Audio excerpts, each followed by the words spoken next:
지난 시간 우리는 창세기의 배경을 함께 살펴봤습니다. 창세기는 모세가 출애굽한 이스라엘을 위해서 기록한 이 첫 번째 책으로 태초에 하나님이 천지를 창조하셨다라고 하는 이 문장으로 시작을 합니다. 하나님은 다른 내용을 제쳐두고서 가장 먼저 창조를 교훈하셨죠. 여러분, 그 이유가 무엇 때문이었습니까? 그것은 창조가 모든 시작의 근원이기 때문도 있지만 창조가 신앙의 대전제의 역할을 하기 때문도 있습니다. 여러분, 창세기가 기록된 때의 상황을 잘 한번 생각해 보시기 바랍니다. 현재 이스라엘은 어디서 지내고 있습니까? 광야에서 지내고 있습니다.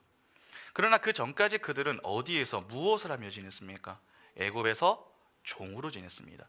요셉 이후에 그들은 이 애굽 사람들을 주인으로 섬기며 그렇게 살았습니다. 그렇게 산 세월만 무려 430년입니다. 성경에서 40년은 보통 한 세대를 상징하거든요. 그러니까 거의 11세대를 종으로 지냈던 자들이 바로 이스라엘이었습니다. 그래서 그들은 종이라고 하는 이 인식에 큰 거부감이 없었습니다. 그렇게 그들은 그곳의 문화와 경제, 종교에 지대한 영향을 받으면서 지냈죠. 왜냐하면 그들이 보일 수 있는 것이 그것이 전부였기 때문에 그렇습니다. 그런데 그렇게 지내던 그들이 하나님의 은혜를 입어서 출애굽을 했습니다. 이제 그들은 애굽의 종이 아니라 하나님의 종이 된 것이죠. 그러면 당연히 그들은 이제 누구를 위해서 살아야 하는 것입니까? 하나님을 위해 살아야 하는 것입니다. 그런데 이스라엘이 하나님을 위해 살기 위해서는 반드시 거쳐야 하는 단계가 있었습니다. 그것이 바로 자기 부인이었습니다. 쉽게 말해서 내가 아니라 하나님이 옳다라고 하는 것을 인정해야 한다는 것이죠. 그러니까 하나님은 신앙의 대전제에 해당하는 이 창조의 이야기를 통해서 이스라엘을 본격적으로 하나님의 자녀 만들기 프로젝트를 시작하고 계신 것입니다. 여러분, 우리가 신앙생활을 하면서 하나님의 말씀으로 천지를, 하나님이 말씀으로 천지를 창조하셨음을 믿을 수 있는 것은 큰 은혜입니다. 어떤 변증 없이도 이를 믿을 수 있는 것 자체가 기적 아닙니까? 우리는 이 내용을 왜 믿습니까? 하나님의 말씀이기 때문에 믿습니다. 그 첫 단추의 역할을 하는 것이 바로 창조입니다. 그만큼 창조는 중요한 것이죠. 그래서 창조에 대해서 오늘 조금 더 좀 살펴보려고 합니다. 보통 여러분, 이 히브리어에 창조에 관한 이 의미를 갖고 있는 단어가 크게 세 가지가 있습니다.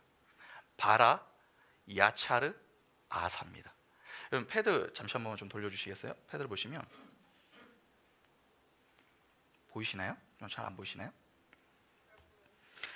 여러분, 여기 보시면은 창세기 1장 1절과 1장 7절, 2장 8절을 제가 그냥 각각 이제 한글과 그 다음에 히브리어 원문으로 가져왔는데, 히브리어 이거 좀 잘 모르시니까 이거는 상관없는데 요거 한번 보십시오.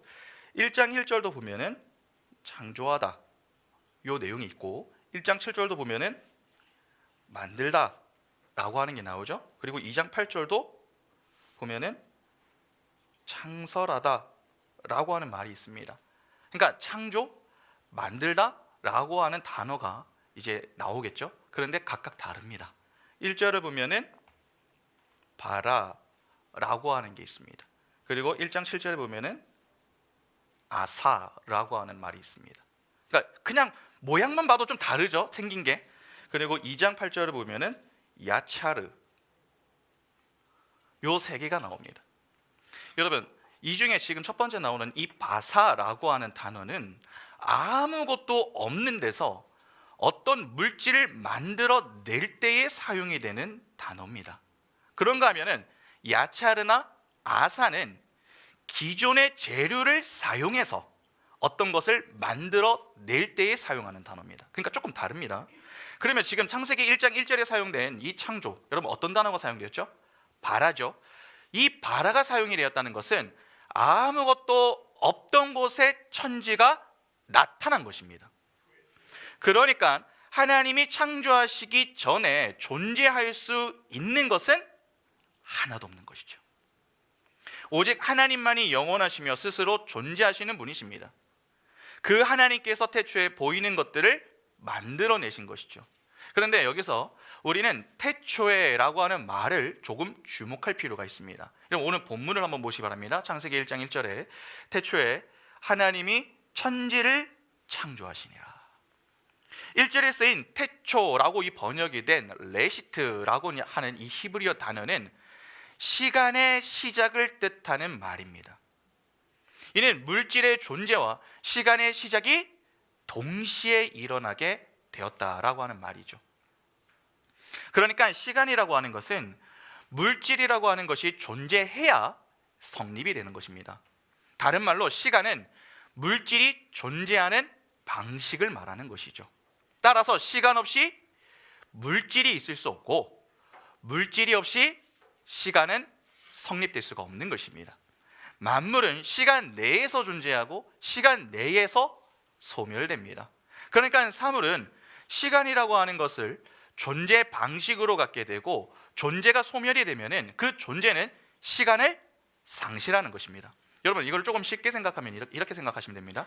여러분 인간에게 시간은 언제부터 존재합니까? 태어나면서부터죠. 인간은 태어남으로 이 역사에 존재하게 되면서부터 시간 내에 존재하게 됩니다. 그러나 인간이 죽으면 어떻게 됩니까? 죽음과 동시에 이 땅의 시간을 상실하게 됩니다. 그러니까 더는 시간에 존재하지 않게 되는 것이죠. 모든 만물이 다 이렇습니다.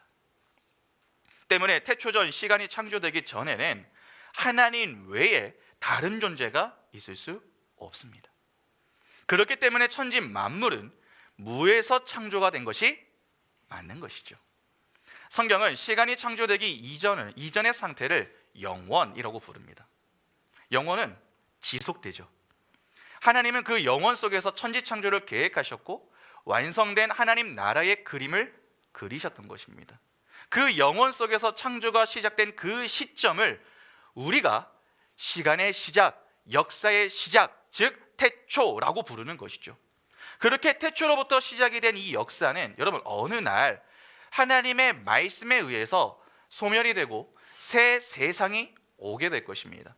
우리는 그 때를 최후의 종말, 시간의 소멸이라고 부르죠. 시간이 소멸되고 나면은 다시 무엇밖에 없겠습니까? 영혼밖에 없습니다. 그래서 인간은 죽음의 순간 물질이 아닌 영혼으로 존재하게 되는 것이죠. 그렇게 시간은 물질이 존재하는 방식이지 영혼이 존재하는 방식이 아니기 때문에 인간은 죽음과 동시에 시간에서 영혼으로 들어가게 되는 것입니다. 그래서 영원한 지옥, 영원한 천국 이러한 말들이 성립이 될 수 있는 것입니다.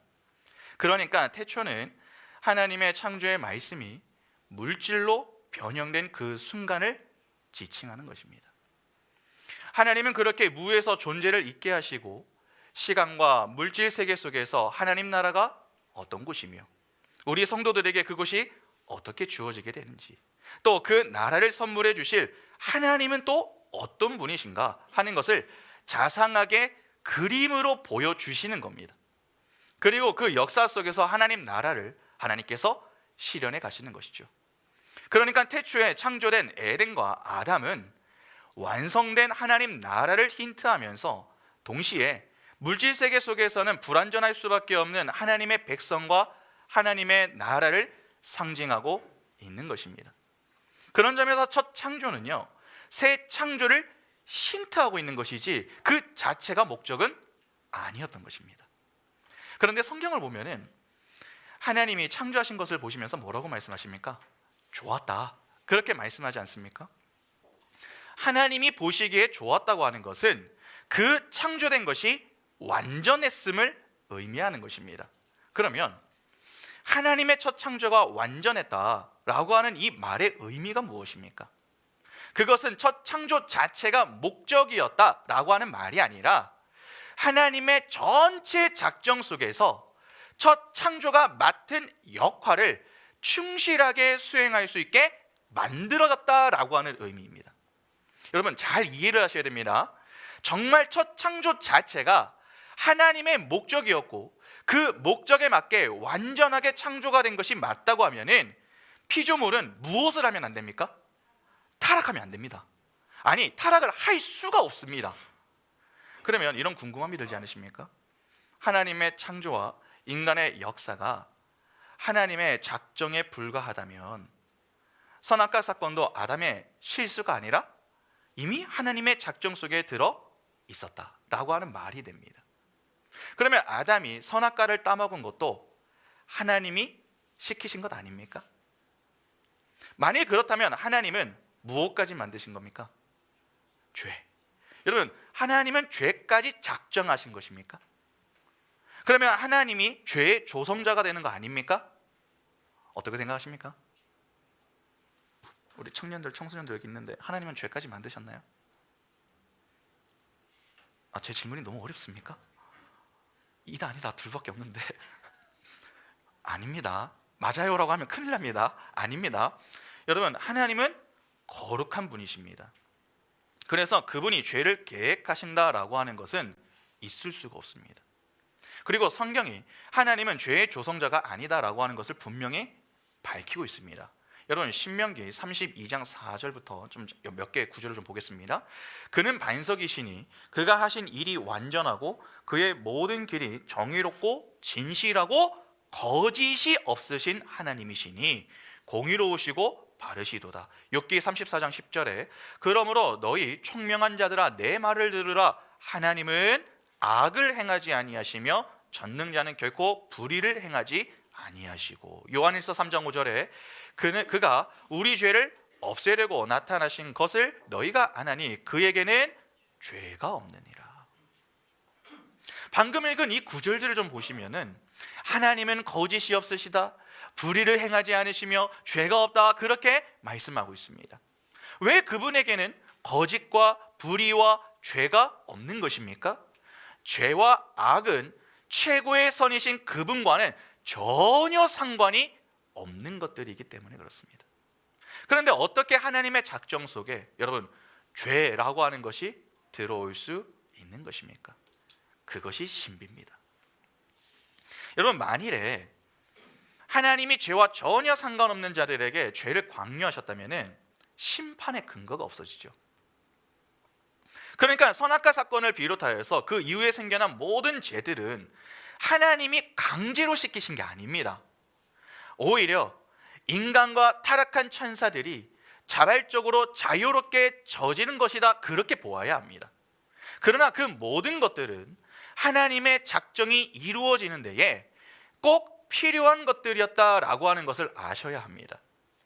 이건 도저히 우리 인간의 지성과 논리로는 이해가 안 되는 부분입니다. 그러나 사실입니다. 여러분, 요셉의 형들을 한번 생각해 보시기 바랍니다. 그들이 동생 요셉을 팔았죠. 너무 미워서. 그때 그들이 하나님의 지시를 받아서 동생을 판 겁니까? 아닙니다. 그들 자신의 자유로운 선택에 따라 요셉을 판 것입니다. 그러나 하나님은 그것을 선용하여서 만민의 생명을 구하시죠. 창세기 50장 19절과 20절 보시면 요셉이 그들에게 이르되 두려워하지 마소서, 내가 하나님을 대신하리이까. 당신들이 나를 해하려 하였으나 하나님은 그것을 선으로 바꾸사 오늘과 같이 많은 백성의 생명을 구원하게 하시려 하셨나니.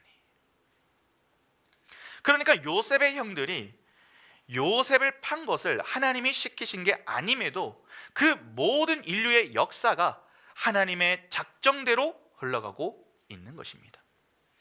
그렇게 그런 일이, 여러분, 어떻게 그런 일이 가능하게 된 것입니까? 하나님이시기 때문에 가능한 겁니다. 여러분, 우리는 하나님을 증명할 수 없습니다. 또한 하나님을 완전하게 이해하지도 못합니다. 그래서 제가 좀 즐겨 사용하는 표현이 있습니다. 하나님은 양파 같은 분이시다. 까도 또 나오시는 분. 여러분, 그러나 우리는 그분을 믿습니다. 그것이 성도입니다. 그래서 창세기 1장 1절이 하나님이 계시다라고 하는 것을 증명하거나 이해시키려 하지 않고 하나님이 존재하신다라고 하는 것을 전제하고 이야기하는 것이죠. 태초에 하나님이 천지를 창조하셨다, 그냥 그렇게 선포하는 것입니다. 그리고 우리는 그것을 그냥 믿는 것입니다. 왜 믿습니까?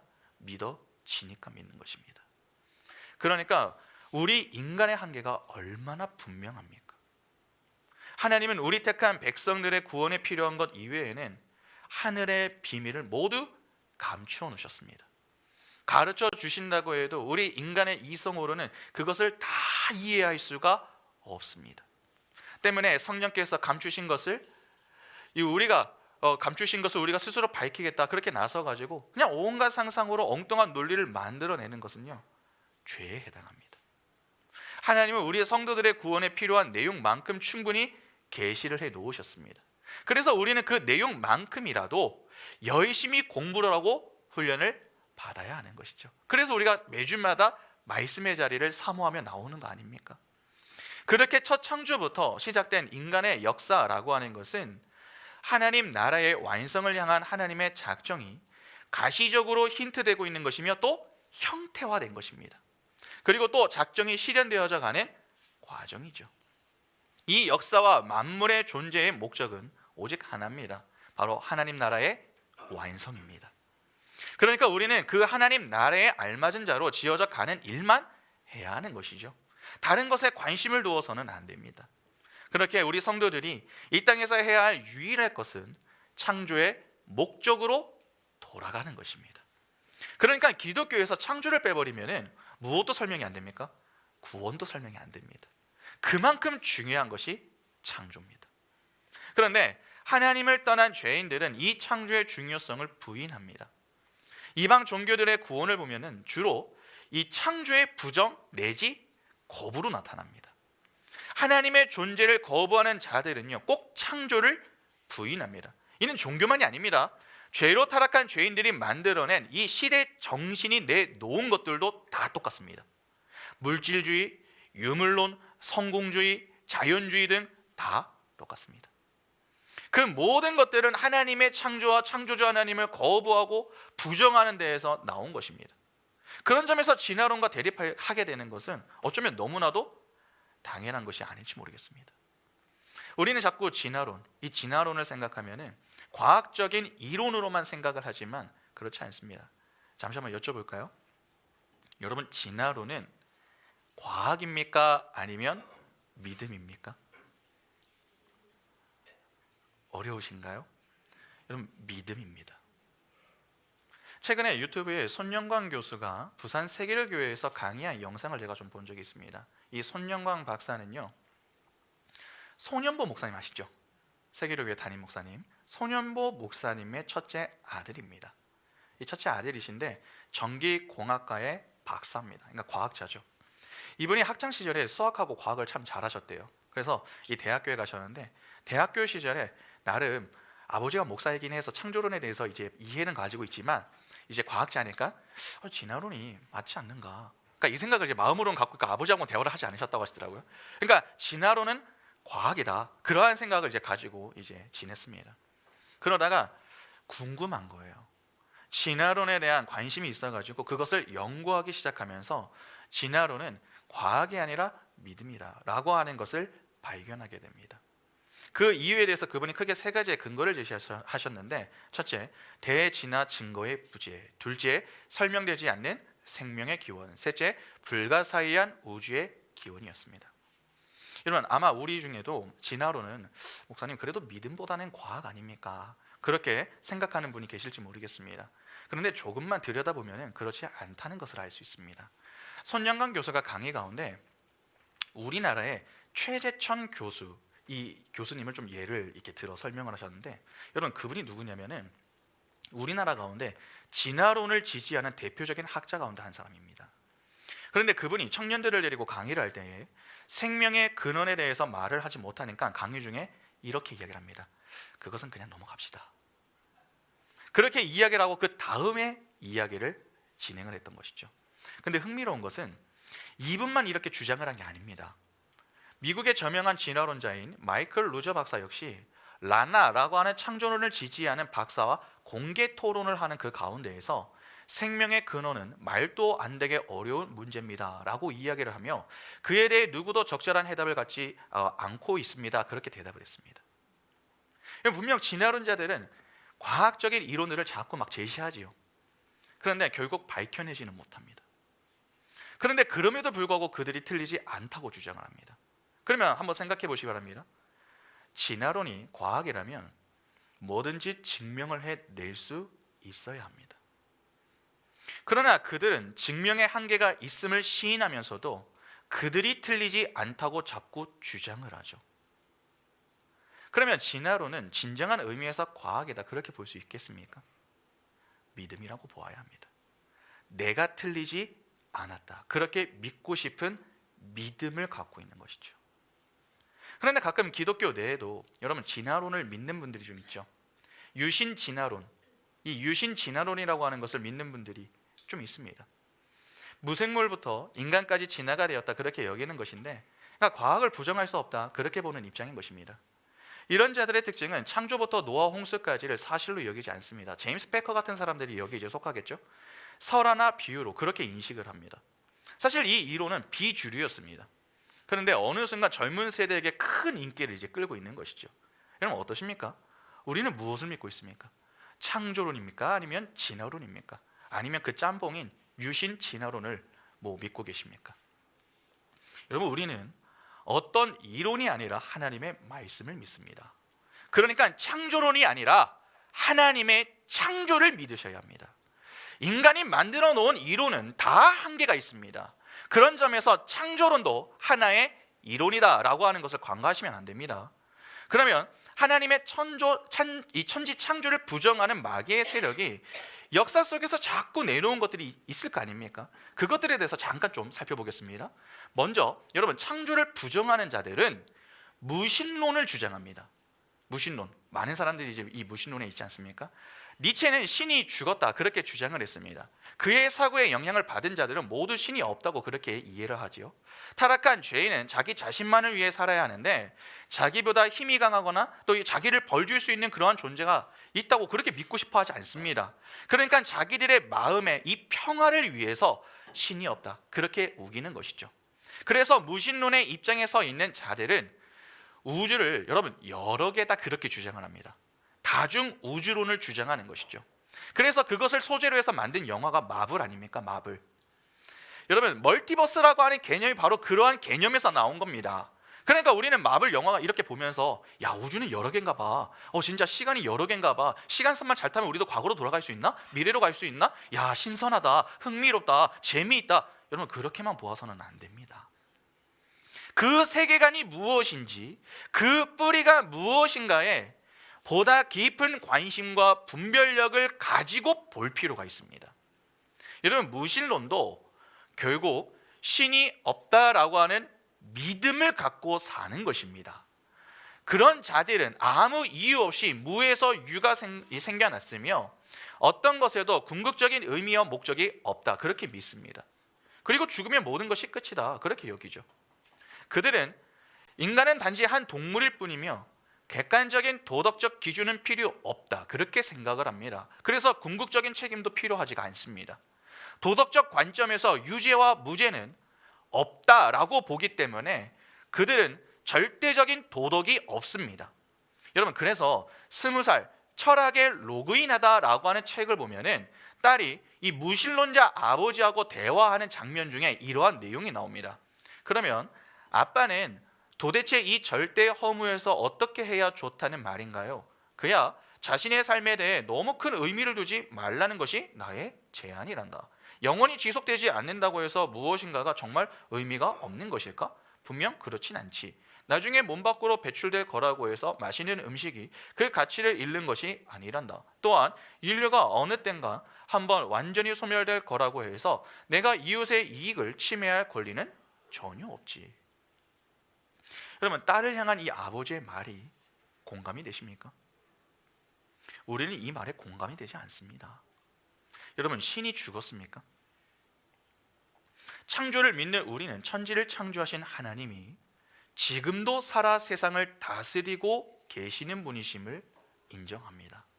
그리고 그분은 죄인들을 벌하시며 하나님의 백성들에게 상을 주실 분이시다라고 하는 것을 우리는 믿습니다. 그래서 늘 경외하는 마음으로 매일을 조심스럽게 살아야 하는 것이죠. 천지 만물이 이렇게 조화롭고 또 규칙적으로 질서 있게 움직이고 있다고 하는 것이 그 증거 아닙니까? 그냥 우연히 일어나는 일들이 아닙니다. 이 모든 것이 다 창조하신 전지전능하신 하나님이 지금도 그 모든 만물들을 붙들고 계시기 때문입니다. 여러분, 두 번째로 창조를 인정하지 않는 자들은 물질주의 또는 유물주의를 주장합니다. 쉽게 말해서 보이는 것이 전부다, 그렇게 여기는 것이죠. 그러나 우리는 하나님이 물질 이전, 시간의 이전, 태초 전부터 존재하셨다라고 하는 것을 믿습니다. 그리고 그분께서 물질을 창조하셨으며 그것을 당신의 뜻에 따라 이용하시는 분이시다라고 하는 것도 알고 있죠. 이 천지 만물은 하나님께서 잠시 사용하시는 것들이지 그 자체의 가치가 있는 것은 아닙니다. 유물론 철학자들은 물질이 영원 전부터 존재했고 영원히 존재할 것이다, 그렇게 주장을 하지만 우리가 보다시피 여러분, 물질이라고 하는 것은 필요에 따라 잠시 존재하는 것일 뿐 영원하지는 않습니다. 그러나 천지를 창조하신 하나님은 어떠십니까? 하나님은 영원하십니다. 그래서 우리 성도들은 물질 세계를 바라보지 않고 하나님과 보이지 않는 영원한 세계, 하나님의 나라를 바라보는 것입니다. 세 번째로 창조를 부정하는 자들은 범신론을 주장합니다. 물질과 인간, 신을 다 동일시 여기는 것이죠. 하나님은 사물 안에 존재하시며 그 사물이 또한 하나님이다, 그렇게 믿는 철학입니다. 그러나 하나님은 하나님이고 만물은 만물이지 하나님과 만물은 하나가 아닙니다. 그들은 인간도 신이 될 수 있다, 그렇게 믿기 때문에 열심히 수행하고 고행합니다. 그러면 신이 될 수 있다, 그렇게 여기는 것이죠. 여러분, 불교가 딱 이거 아닙니까? 열심히 고행해라, 열심히 수행해라, 그러면 뭐가 될 수 있습니까? 부처가 될 수 있다, 그렇게 여기는 거 아닙니까? 그러나 우리 성도들은 우리 인간은 도저히 불가능한 존재임을 인정하고 하나님의 도움을 바라며 그분께 순종하는 삶을 추구합니다. 네 번째로 창조를 믿지 않는 자들은 인본주의를 만들어냅니다. 이 우주의 중심과 목적은 사람이다, 그렇게 보는 것이죠. 만일 신이 존재한다 해도 인간이 신을 위해 존재하는 것이 아니라 신이 인간을 위해 존재하는 것이다, 그렇게 여깁니다. 그러나 창세기 1장 1절을 보면 우주의 중심과 목적이 사람이 아니라 하나님이다 라고 하는 것을 분명하게 보여주고 있죠. 하나님은 하나님의 필요를 위해서 천지를 창조하신 겁니다. 마지막 다섯 번째, 다신론입니다. 다신론은 이 세상에는 많은 신들이 있다, 그렇게 여기는 것입니다. 태양도, 달도, 별도, 산도 다 신이다, 그렇게 믿는 것이죠. 여러분, 애굽 사람들이 딱 이렇게 살았던 거 아닙니까? 굳이 성경이 이스라엘이 애굽에서 나왔다, 그것을 밝히고 있는 것은 그 애굽이 결국 세상, 즉 하나님을 떠난 죄인들이 모인 곳을 상징하는 곳이 되기 때문에 그렇습니다. 그러니까 죄인들은 이 땅에서 수많은 신이 있다고 늘 믿어왔던 것이죠. 그러나 성경은 다른 모든 것들은 하나님 한 분에 의해 무로부터 창조된 것이다 라고 하는 것을 밝혀 보이고 있습니다. 그러니까 창세기 1장 1절은 기독교와 이방 종교의 진리, 그리고 세상 풍속이 갈리는 아주 중요한 이 기독교 교리의 정수인 것이죠. 우리에게 이 한 절이 여러분 왜 이렇게 중요한지 조금 이해가 되십니까? 여러분, 하나님은 하나님의 필요를 위해서 창조를 하셨습니다. 이는 어떤 의도와 목적을 갖고서 창조를 하셨다라고 하는 말이 되겠죠. 그러면 이 창조의 목적이 무엇입니까? 이 성경 구절 두 군데만 좀 보겠습니다. 이사야 43장 7절에 내 이름으로 불려지는 모든 자 곧 내가 내 영광을 위하여 창조한 자를 오게 하라. 그를 내가 지었고 그를 내가 만들었느니라. 이사야 60장 21절에 내 백성이 다 의롭게 되어 영원히 땅을 차지하리니 그들은 내가 심은 가지요 내가 손으로 만든 것으로서 나의 영광을 나타낼 것인지. 이건 무엇입니까? 무엇 때문에 창조하셨습니까? 하나님의 영광입니다. 그러니까 하나님은 그분의 영광을 나타내기 위해서 천지를 창조하신 것이죠. 하나님은 그 본체적 영광을 밖으로 발산하십니다. 그러니까 비추신다는 겁니다. 그 영광이 피조물 안에 그대로 담겨서 현시화된 것이 바로 창조입니다. 하나님은 자기의 지혜와 권능과 성품을 나타내시기를 아주 기뻐하십니다. 그래서 만물을 관찰하면은 하나님의 지혜와 하나님의 권능을 우리가 알 수 있게 되는 것이죠. 그런데 여러분, 허공은 그 하나님의 지혜와 권능과 성품을 반사해서 현시화할 수가 없습니다. 그 하나님의 지혜와 권능을 현시화하기 위해서는 물질이 필요합니다. 그 하나님의 영광을 그대로 담아내어 존재하게 된 것이 바로 피조물이며 그것이 천지창조의 목적인 것입니다. 그러니까 하나님의 창조물 안에는 하나님의 지혜와 권능과 성품이 그대로 담겨 있는 것이며 피조물은 언제 어디서나 그 하나님의 영광을 드러내는 것을 목적으로 존재해야만 하는 것입니다. 여러분, 그래서 성경이 그렇게 성도와 교회를 향하여서 하나님의 영광을 위해 살아야 한다, 자꾸 그렇게 반복해서 교훈하는 것입니다.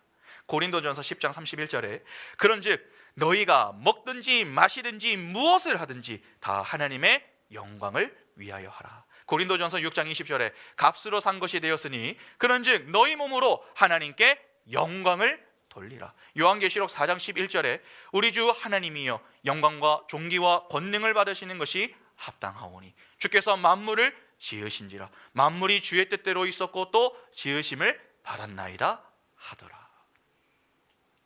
그러니까 하나님은 그분의 영광을 효과적으로 반사해서 나타내는 그 피조물들과 영원히 함께 거하시는 그분의 나라를 어떻게 완성하실 것인가 하는 것을 가시적인 이 역사 속에서 실현해 나가고 계신 것이죠. 잘 생각해 보시기 바랍니다. 모든 존재하는 것들이 하나님의 영광을 드러내는 그곳이 여러분 어떤 곳이 되겠습니까? 하나님의 나라가 되는 것입니다. 하나님은 거룩하신 분이십니다. 그러면 마땅히 그분과 함께 거하는 자들 역시 거룩해야 하지 않겠습니까? 모든 존재가 하나님의 거룩하신 성품으로 살며 하나님의 지혜로 사는 그곳이 얼마나 행복하겠습니까? 여러분, 우리가 하나님을 찬양하는 삶을 산다든지 또 하나님께 영광을 돌리는 삶을 산다라고 하는 것은 단지 로봇처럼 하나님을 자랑하고 목소리 높여서 노래하는 그러한 삶이 아닙니다. 하나님의 영광을 드러내며 산다는 말입니다. 우리가 하나님의 성품과 인격과 지혜를 그대로 받아서 그 영광을 반사하며 영광에 참여해서 죄가 없는 삶을 살게 된다 하는 뜻입니다. 그것이 새 창조가 완성된 하나님의 나라, 천국인 것입니다. 하나님은 바로 우리를 그 나라로 데리고 가시기 위하여서 자꾸 우리에게 붙어있는 이 죄를 제거해 가시면서 죄에서 멀어진 존재, 즉 거룩한 존재로 만들어 가시는 것입니다. 그래서 최초에 여러분 인간 아담도 보면은 그렇게 엄청난 지혜를 가지고 죄가 없는 무죄에서 무죄하게 태어난 것입니다. 아담은 예수 그리스도를 머리로 해서 한 지체로 새 하늘과 새 땅에 살게 될 교회의 상징이었습니다. 그래서 로마서를 보면은 아담을 뭐라고 표현합니까? 오실 자의 표상이다. 그렇게 말하지 않습니까? 그러면 진짜 오실 자는 누굽니까? 진짜 오실 자, 두 번째 아담, 예수 그리스도죠. 그 예수 그리스도 안에는 우리 성도들이 있습니다. 그러니까 하나님의 영광을 드러내며 사는 것을 목적으로 해서 사는 자들은 당연히 지금까지 자기 자신만을 위해 살았던 그 삶에서 돌이켜서 자기를 부인하게 되는 것입니다. 그리고 성경은 그렇게 자기를 부인하며 하나님의 영광을 위해서 사는 자들을 천국 백성이다 그렇게 부릅니다. 그런데 하나님은 어떤 강압이 아니라 인간의 인격과 이성 속에서 자발적으로 하나님의 영광을 드러내는 자로 만들어내시기 위해서 역사 속에서 우리 택한 백성들을 다듬어 가십니다. 타락을 통해 인간의 한계를 알게 하시고 십자가를 통해서 하나님의 사랑과 은혜와 인내의 깊이를 알게 하심으로 하나님의 택한 자들로 하여금 자발적인 순종과 자발적인 의존의 삶을 이끌어내시고 계신 겁니다. 그래야 그 자녀들이 다시는 타락을 하지 않지 않겠습니까? 여러분, 성도의 인생이 왜 그렇게 고달픈 줄 아십니까? 하나님이 성도의 인생을 단 한 번도 놓지 않고 계시기 때문에 그렇습니다. 어떻게든 우리로 하여금 그분이 예비하신 가장 좋은 선물, 영광과 이 생명, 영생을 주시기 위해서 쉬지 않으시기 때문에 그렇습니다. 그 쉬지 않는 열심과 열정으로 우리의 인생을 돌보고 인도하시기에 우리가 서서히 하나님이 기뻐하시는 자녀됨의 모습을 갖고 이 자리까지 나올 수 있게 된 것입니다. 여러분, 처음에는 모든 것이 다 싫었죠. 억지로 예배에 나오고 억지로 성경을 읽고 억지로 교회에 봉사하는 등 모든 것이 수동적이고 모든 것이 소극적이었습니다. 그러나 하나님이 그분의 하나님 되심을 자꾸 깨닫도록 우리를 자기 부인과 자기 십자가를 지는 그 자리로 인도하심으로 인해서 우리가 그 속에서 조금씩 변화하게 됩니다. 그 과정에서 성도는 고백하게 되는 것이죠. 아, 그렇구나. 나는 하나님의 은혜가 아니면 안 되는구나. 내가 이렇게 나약하고 연약한 존재구나. 내게는 하나님이 꼭 필요하구나. 그런 깨달음 속에서 서서히 하나님을 찾는 자로 다듬어지는 것입니다. 하나님이 바로 우리를 그렇게 이끌어 가시는 겁니다.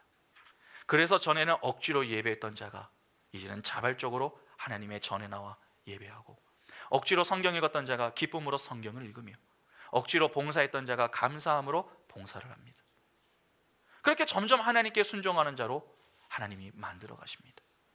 여러분, 하나님께서 만물을 창조하시고 역사 속에서 인간들을 창조해서 타락으로, 타락에서 십자가로, 십자가에서 새 하늘과 새 땅으로 가시적으로 이끌어 가시며 그분을 보여주시는 그 이유는 바로 그의 백성들의 설복을 위해서입니다.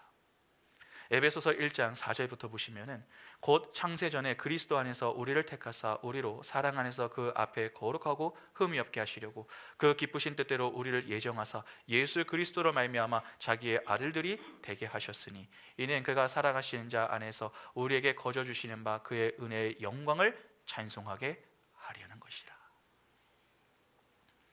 하나님은 우리를 설복하셔서 자발적인 찬미와 순종과 의존을 하도록 하시기 위해서 창조를 하신 겁니다.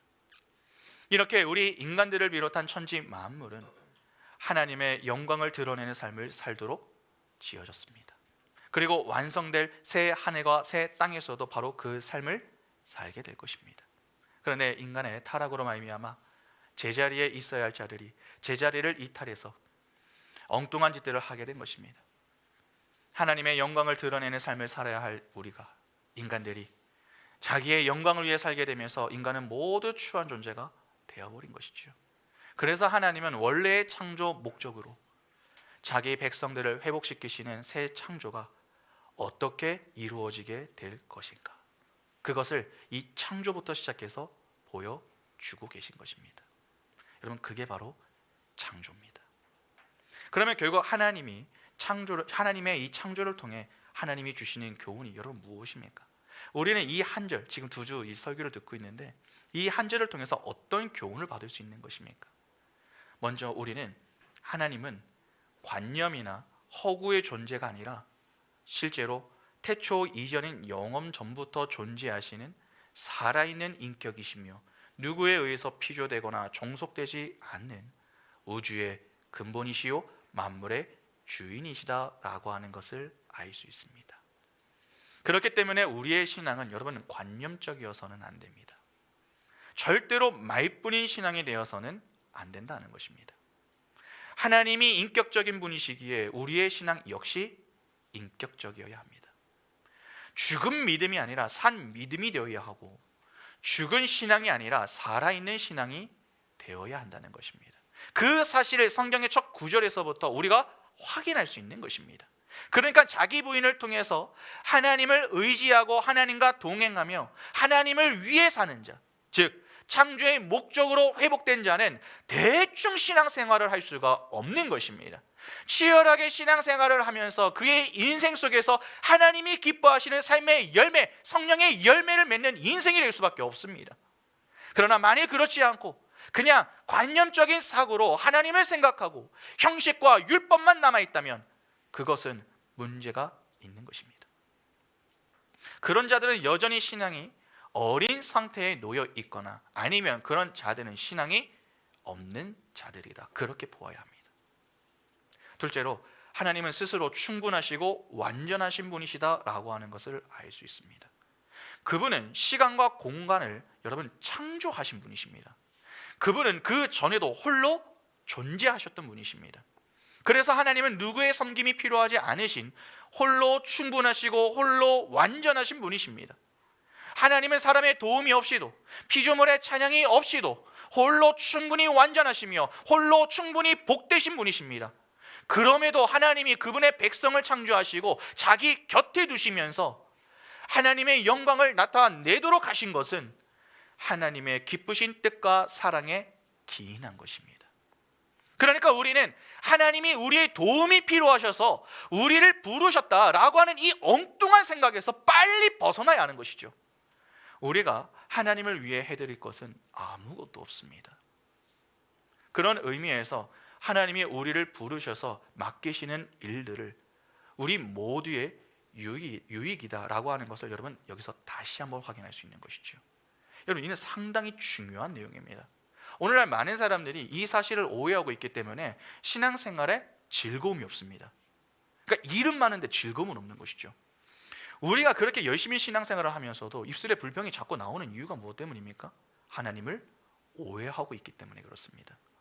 주객이 전도된 상태로 여러분 신앙생활을 하고 있음에도 우리는 그 사실을 깨닫지를 못합니다. 그냥 하던 대로 하자, 그게 그냥 자연스럽게 여겨집니다. 오히려 그것이 잘못된 것입니다. 그렇게 설교 중에 누군가가 얘기를 하면은, 목사가 얘기를 하면은 불쾌감을 나타내는 것이죠. 그래서 그냥 목사들이 하나님을 잘 섬겨서 복을 받으세요, 그렇게 말만 해주면 모든 노력을 다 합니다. 재정적인 여유가 없는데도 어떻게든 돈을 모아가지고 남들보다 헌금 더 많이 하려고 하고, 교회 봉사는 다 도맡아서 하려고 합니다. 그리고 그것을 마치 영광으로 생각을 하죠. 그런 자들은 어떻게든 자기 자리를 포기하지 않으려고 합니다. 마치 하나님이 자신의 도움이 필요하고 또 그렇게 해야 하나님이 기쁨과 영광을 받으신다, 그렇게 여깁니다. 그런데 그렇게 섬기다가 나중에 자기의 인생 가운데 큰 시련이나 큰 문제가 발생하면 어떻게 됩니까? 자신이 어떻게 하나님을 섬겼는데 내게 이러실 수 있느냐고 그렇게 불평하고 원망을 하는 거 아닙니까? 여러분, 왜 섬기고도 그렇게 열심히 신앙생활하고도 하나님께 감사하지 못하고 하나님께 원망하는 것입니까? 하나님을 위해 신앙생활한 것이 아니라 나를 위해 신앙생활을 했기 때문입니다. 여러분, 하나님이 우리에게 무엇을 맡기셨고 어떤 역할을 부여하셨는가, 그것에 지나치게 집중하지 마시기 바랍니다. 하나님은 하나님의 백성에게 필요한 역할을 맡기십니다. 사실 안 맡겨도 되는 일을 맡기시는 것이죠. 때문에 우리 눈에 좀 덜 중요해 보이고 좀 더 중요해 보이는 그 일을 가지고서 교만할 필요도 없고 기가 죽을 필요도 없습니다. 다 필요하고 다 중요한 것입니다. 우리는 어떤 자리를 맡았고 어떤 역할을 담당하느냐, 그게 중요한 게 아닙니다. 하나님이 우리에게 무언가를 맡겨주셨다라고 하는 사실이 중요한 것이죠. 하나님이 그분의 기쁨을 위해 우리에게 무언가를 맡기셨다라고 하는 사실이 중요한 것 아닙니까? 그렇다면 내가 어떤 자리를 맡고 어떤 역할을 맡는 것, 그게 뭐가 그렇게 중요합니까? 하나님이 내게 맡기신 그 모든 것이 감사할 일인데 무엇에 불평하며 무엇에 원망을 할 수 있겠습니까? 오히려 모든 일에 감사가 고백되어야 하지 않겠습니까? 내게 주신 자리가 여러분 가장 좋은 자리입니다. 내게 맡기신 자리가 최고의 자리입니다. 그 자리에서 최선을 다하시기 바랍니다. 겸손히 나를 드러내지 말고 하나님을 드러내며 감사함으로 감당하시기 바랍니다. 그것이 하나님의 뜻이요 우리에게 유익이 되는 것입니다. 마지막 세 번째로, 하나님은 영원히 존재하시는 분이시다라고 하는 것을 알 수 있습니다. 그분은 시간 전부터 존재하셨습니다. 그리고 시간 후에도 존재하시는 분이십니다. 그런데 그 시간 후에 영원에는 우리가 여러 가지 면에서 하나님처럼 되어서 그 하나님과 함께 거하게 됩니다. 그러면 전에 제가 말씀드렸던 거 혹시 기억나십니까? 창조 전에는 무엇이 있었죠? 하나님의 나라가 있었죠. 근데 이후에도 무엇이 있습니까? 하나님의 나라가 있죠. 근데 하나의 차이가 있다고 했습니다. 이 창조 이후에 그 하나님의 나라에는 누가 있습니까? 우리가 있습니다. 그러면 이게 복음입니다. 우리가 어떤 일을 해도 감사할 수 있는 이유가 바로 여기에 있는 것이죠. 교회에서 식당 봉사를 해도, 교회에서 주차 관리를 해도, 교회에서 청소를 해도 하나님은 그 모든 자들을 동일한 은혜 가운데 인도하십니다. 역할의 차이가 있을 뿐 그 역할을 담당하는 그 모든 자들이 하나님의 백성이요 하나님의 자녀입니다. 하나님은 그런 자녀들과 영원히 함께 하시며 합력하여 선을 이루시는 그 자리로 모두 데리고 가십니다. 우리는 그 하나님의 선한 인도하심을 따라 점차 신앙이 성숙하고 성장해 나가는 것이죠. 그 사실을 안다면 오늘 내게 허락된 그 자리에서 최선을 다하며 살지 않겠습니까? 당시 창세기를 기록했었던 이 모세는 이 사실을 분명하게 알았습니다. 그 영원하신 하나님을 확실하게 알고 있었던 것이죠. 시편 90편 2절부터 4절 보시면 산이 생기기 전 땅과 세계도 주께서 조성하시기 전 곧 영원부터 영원까지 주는 하나님이시니이다. 주께서 사람을 티끌로 돌아가게 하시고 말씀하시기를 너희 인생들은 돌아가라 하셨사오니 주의 목전에는 천년이 지나간 어제 같으며 밤의 한순간 같을 뿐임이니이다. 요한계시록 4장 8절에 내 생물은 각각 6 날개를 가졌고 그 안과 주위에는 눈들이 가득하더라. 그들이 밤과 낮을 쉬지 않고 이르기를 거룩하다 거룩하다 거룩하다. 주 하나님 곧 전능하신 이여 전에도 계셨고 이제도 계셨고 장차 오실 이시라 하고, 이렇게 하나님이 영원하신 분이시다라고 하는 사실은 우리에게 그분의 변함없음과 신실하심을 보여줍니다. 여러분, 성도의 인생이 아무리 고달프고 힘이 들어도 실족하지 않을 수 있는 이유가 무엇 때문입니까? 바로 이 이유 때문입니다. 그분은 영원하신 분이시므로 그분의 속성과 사역은 변함이 없습니다. 그래서 우리는 아무리 힘이 들어도 그분을 떠나지 않을 수 있는 것입니다. 오히려 그 힘들고 괴로운 상황 속에서도 그분을 신뢰할 수 있는 것입니다. 그래서 많은 믿음의 선진들이 그 힘든 상황 속에서도 무엇을 합니까? 하나님께 찬양을 했던 것입니다. 이렇게 이 천지 만물은 우리가 감히 상상할 수도 없는 하나님의 능력과 지혜를 통해 창조가 된 것입니다.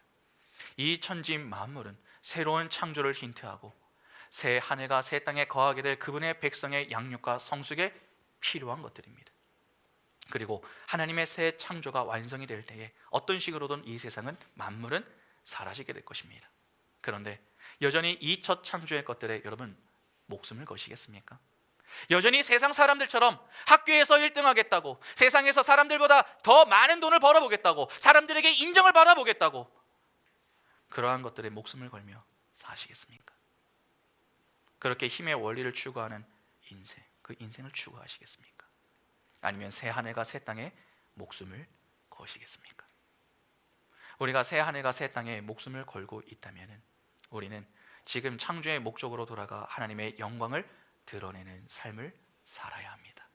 다시 말해서 믿음의 원리를 추구하는 인생이 되어야 한다는 것이죠.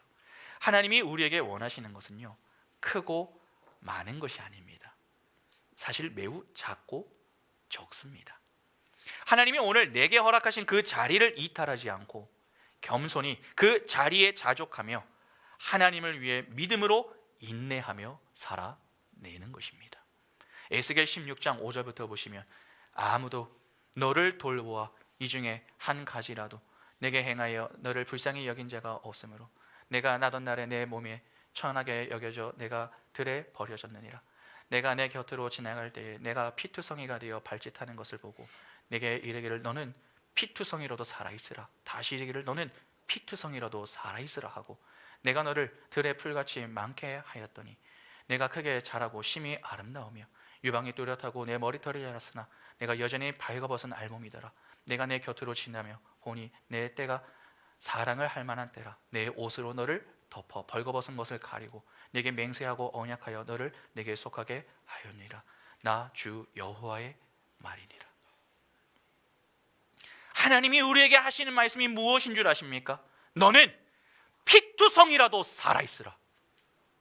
무엇을 얼마나 많이 하라, 그게 아닙니다. 내 인생이 피투성이가 될 만큼 치열할지라도 믿음을 잃지 말고 인내하며 살아 있으라는 것입니다. 하나님은 그렇게 매일을 자신의 믿음을 지키기 위해서 고군분투하며 영적 전투를 하며 사는 성도의 인생을 귀하게 보시고 그 존재를 통해 영광을 받으시는 것입니다.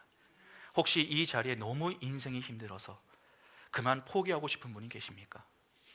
힘을 내시고 포기하지 마시기 바랍니다. 지금 이 순간에도 창조주 하나님이 그분의 옷으로 우리를 덮어주시며 우리에게 하신 그 약속을 신실히 지키고 계십니다. 하나님이 우리의 수고를 헛되게 하지 않으십니다. 고린도전서 15장 57절부터 58절 보시면 우리 주 예수 그리스도로 말미암아 우리에게 승리를 주시는 하나님께 감사하노니 그러므로 내 사랑하는 형제들아 견실하며 흔들리지 말고 항상 주의 일에 더욱 힘쓰는 자들이 되라. 이는 너희 수고가 주 안에서 헛되지 않은 줄 알미라. 오늘 우리 모두에게 이 창조의 교훈을 마음 깊이 새길 수 있는 은총이 있기를 바랍니다. 그래야 창조의 목적에 부합하는 자로 주님 만나는 그날에 이르기까지 순종하는 순종의 행진을 이어나가면서 창조주 하나님께만 영광 돌리는 복된 인생이 바로 오늘 우리 모두의 인생이 다 될 수 있기를 간절히 소망합니다. 우리 이 시간 같이 함께 찬양하겠습니다.